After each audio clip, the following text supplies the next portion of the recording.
नांदगाव विधानसभा मतदारसंघात अपक्ष उमेदवार समीर भुजबळ आणि शिवसेना शिंदे गटाचे उमेदवार सुहास कांदे यांच्या गटात जोरदार राडा झाल्याचे पाहायला मिळाले। सुहास कांदे यांनी बोलवलेल्या मतदारांना समीर भुजबळांनी अडवले। समीर भुजबळांनी गाड्या आडव्या लावत मतदारांना घेऊन चाललेली बस अडवली। यानंतर सुहास कांदे तिथे आले असता त्यांनी थेट समीर भुजबळांना मारून टाकण्याची धमकी दिली।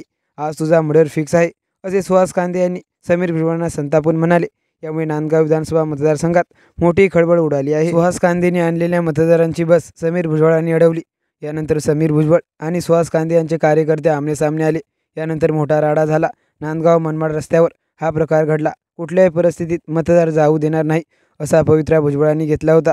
यानंतर समीर भुजबळ आणि सुहास कांदे हे दोघे आमने-सामने आल्याचे दिसून आले। आज तुझा मर्डर फिक्स आहे असे म्हणत सुहास कांदेंनी समीर भुजबळांना थेट मारून टाकण्याची धमकी दिली।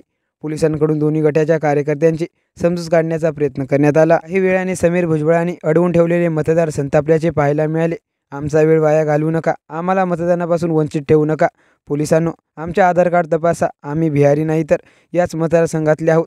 जेवणासाठी केवळ थांबलो होतो, संयम बाळगला, आमच्या सहनशीलतेचा अंत पाहू नका असे म्हणत मतदारांनी संताप व्यक्त केला।